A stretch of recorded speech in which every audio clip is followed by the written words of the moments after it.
얼마 전 정혜신 TV에서 초등학생 때부터 죽음을 생각해 온 사람의 이야기를 들었습니다. 최근에 그 사례를 올린 적이 있어요. 저는 중학교 때부터 죽음을 생각하며 살았습니다. 너무 어린 시절부터 해오던 생각이라 이제는 생활처럼 익숙해졌습니다. 그래서 늘 죽음을 생각하게 됩니다. 그 시작은 아버지입니다. 아버지의 가정폭력을 보며 받으며 자랐습니다. 가난했습니다.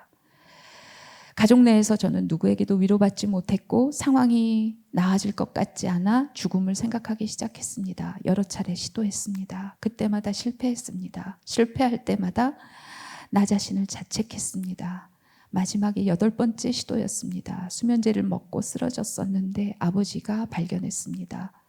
병원으로 옮겨지고 그 이후로는 자살 시도를 못했습니다. 하지만 저는 홀로 죽음을 위해 살아왔습니다. 죽기 위해 살았습니다. 폭식증으로 3년 동안 매일 먹고 토하고를 반복할 때도 저는 제가 저 자신을 죽여가고 있다 생각했습니다. 내가 죽음으로 한 발 한 발 나가고 있다 생각했습니다. 아버지는 2000년도에 희귀병 진단을 받으셨고 2019년까지 살아 계셨나 보네요. 오랫동안 투병하셨네요.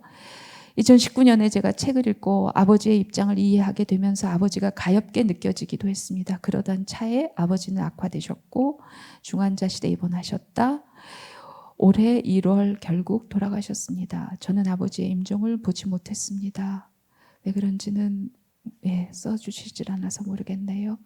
그때부터 저는 제 삶이 제 것이 아닌 것 같은 느낌이 듭니다. 허무함을 채울 길이 없습니다. 우연히 다시 다이어트를 시작했고 폭식증이 재발했습니다. 다시 저 자신이 나약하고 바보 같고 너무 싫어졌습니다. 내가 내 자신이고 싶지 않았습니다. 다시 죽고만 싶어집니다. 마치 내일이면 내 삶이 끝날 것만 같은데 자꾸만 이어지는 삶이 저에게는 고통 그 자체입니다. 중학교 때부터 자살을 생각했고 늘 죽음을 생각했고 삶이라는 것이 늘 죽음으로 가고 있는 과정이다.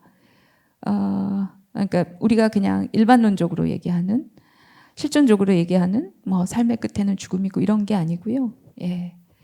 나는 죽기 위해 살았다. 죽음을 위해 살았다. 내 자신을 하루하루 죽여가고 있다. 그러면서 자살 시도를 8번 하고 그러셨네요.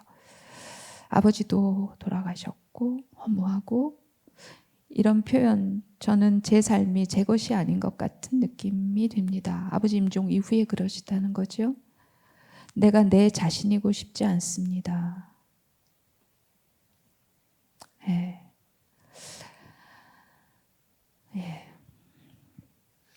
네. 어떤 느낌이 하실 말씀 있으신 것 같아요. 그러니까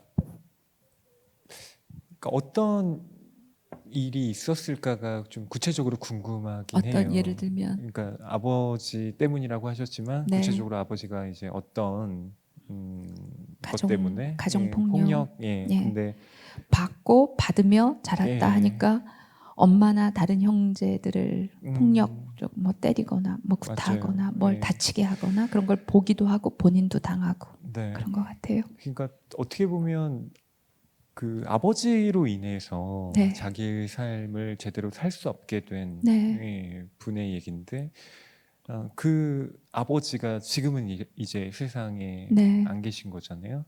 그런데 허무하다라는 말씀을 또 하시고 그러니까 일반적으로 생각했을 땐 아버지만 없으면 내가 내 인생을 제대로 살 수 있을 것 같은데 라고 볼 수도 있을 것 같거든요. 그런데 정작 그 아버지라고 하는 내 안에 자리하고 있던 거대한 어떻게 보면 그냥 나쁜 존재가 내가 항상 의식할 수밖에 없었던 존재가 사라졌는데 왜 이토록 허무하고 이 죽음에 대한 의식에서 벗어날 수 없을까?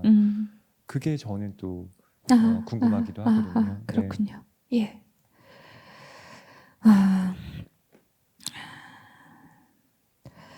이런 사례도요 너무 많은 일이에요. 왜냐하면 우리 사회에는 가정폭력이 너무 많아요. 너무 많아요. 가정폭력으로 인한 이렇게 삶에 대한 죽음에 대한 생각이 너무 많은 그 얘기부터 먼저 할게요. 어렸을 때부터 늘 맞고 짓밟히고 무시당하고 무가치하게 여기는 속에서 일방적으로 죽음을 생각할 만큼 극단적으로 살아왔잖아요.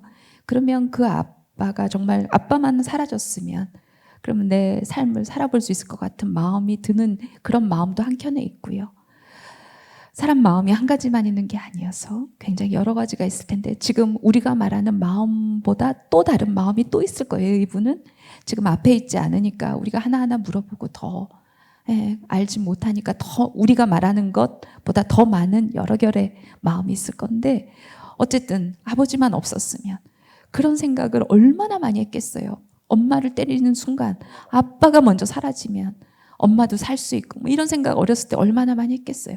그런 마음도 있지만 동시에 아주 원형적으로 인간은 사랑을 받고 내가 인정을 받고 그런 확인을 받아야 심리적으로 그거는 심리적으로 밥 같은 거예요.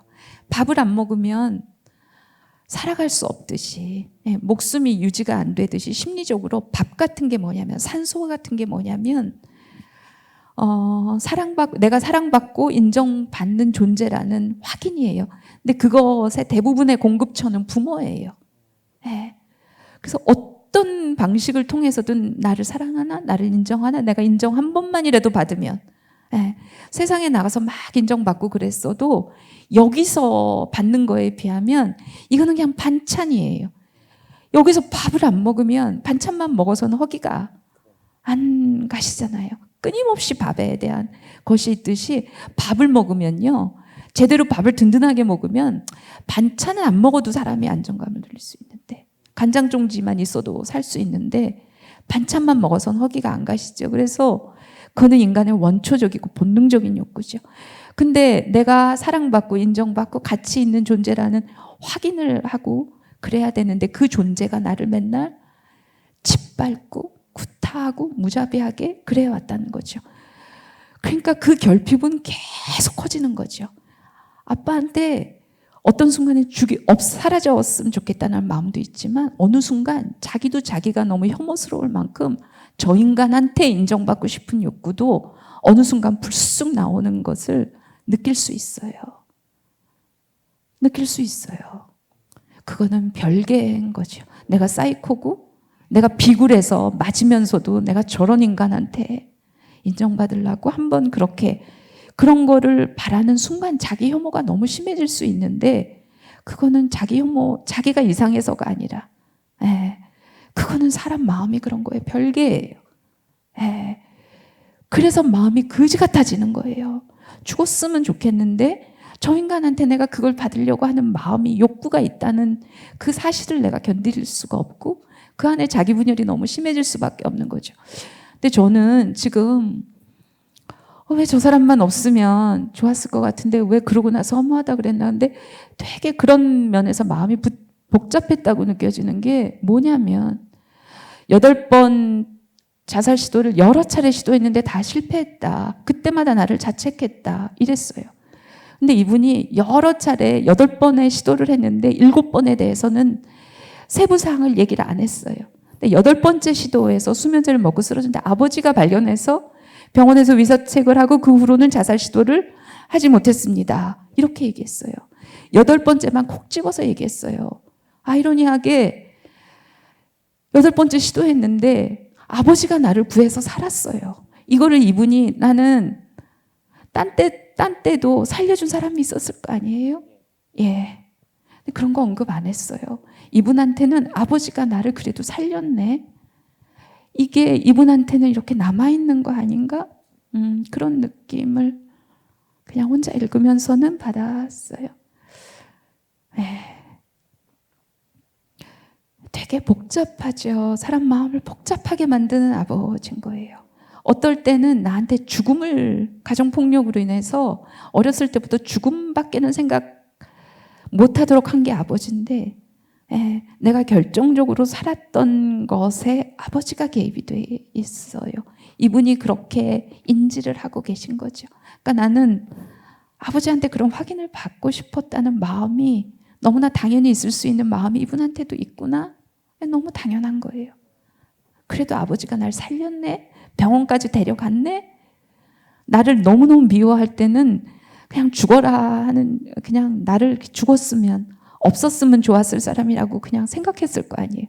근데 나를 발견하고 7번이나 했는 자식인데, 그리고 그 폭력적이고, 뭐 제대로 사셨겠어요? 그런 사람인데 또 그렇게 한 걸 보고 병원을 아버지가 데려갔네? 위세척을 시켰네? 내가 살았네?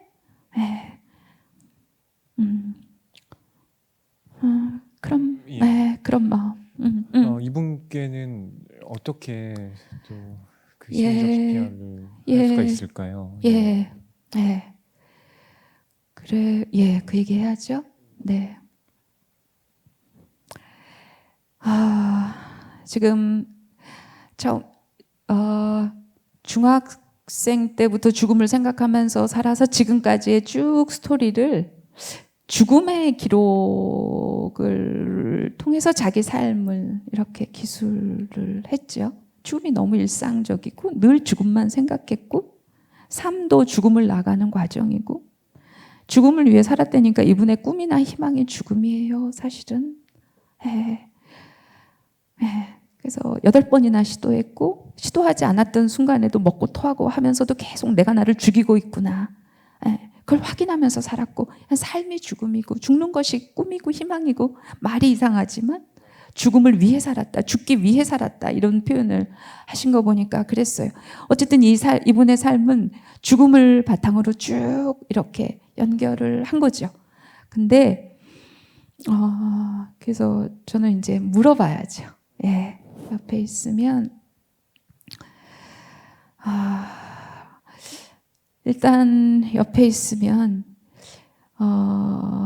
7번 언제 처음 시도했는지 중학교 때부터 그랬다니까 아마 중학교 때 아니었을까요?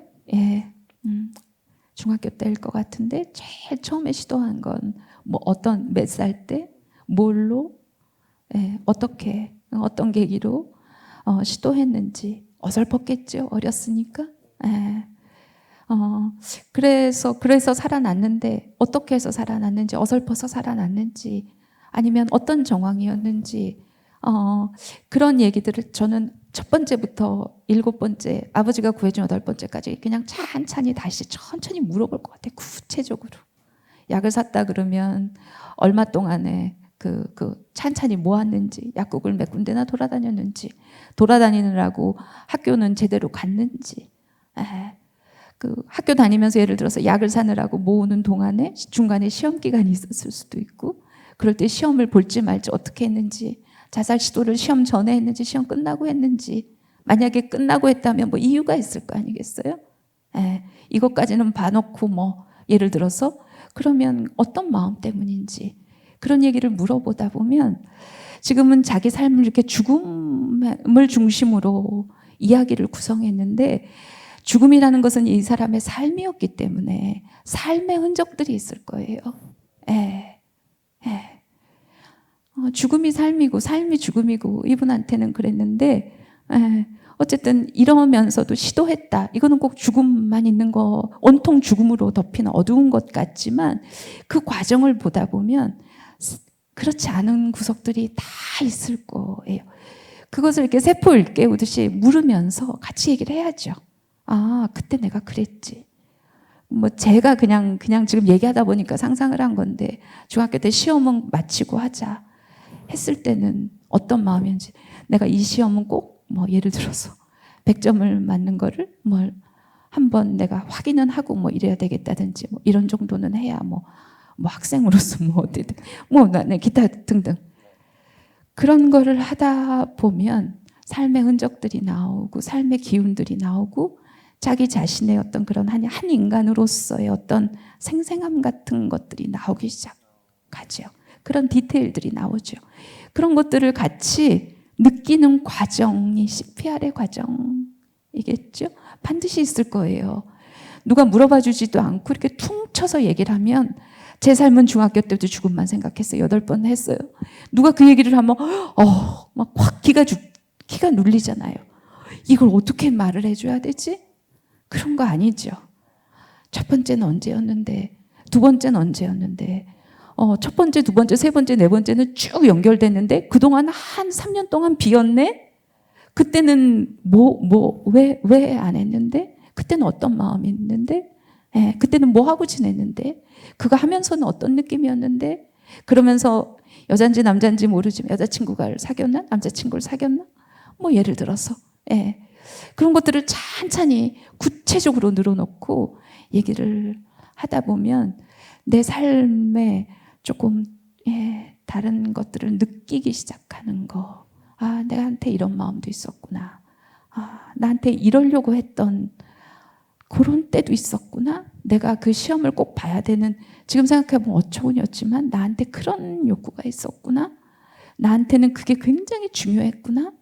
아, 그게 아버지였구나. 뭐 예를 들어서 그게 엄마였구나. 8번째 시도에서 아버지한테 발견되고 그 후에 자살 시도를 못했다고 얘기를 했어요. 8번째 시도에 대해서 물어볼 것이 많은 것 같아요. 8번째 중에서 몇 번째가 제일 지금 인상에 남냐? 물어보면 8번째인 것 같아요.